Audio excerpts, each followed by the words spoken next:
আমি এক মশাই আর কি, তার বাড়ি সেটা হলো যে ইঁদুরবিদরা আসার পর বাড়ি ভাঙ করে এবং তার টাকা পয়সা, তার গরু বিক্রি করে টাকা ছিল। কিছু রাত 8টা থেকে 8:30 বাড়িতে কেউ নাই, তখন মনে করেন যে এখানে আসে ভাঙচুর করে এবং তার টাকা পয়সা লুটপাট করে নিয়ে যায়। কুরুষা 8 নম্বর ওয়ার্ড, নাওরাঙ্গা ইউনিয়ন, ফুলবাড়ি থানার এ ঘটনা।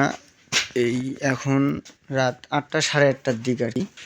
আসার পর কিছু দেখে থানায় মামলা দায়ের করি।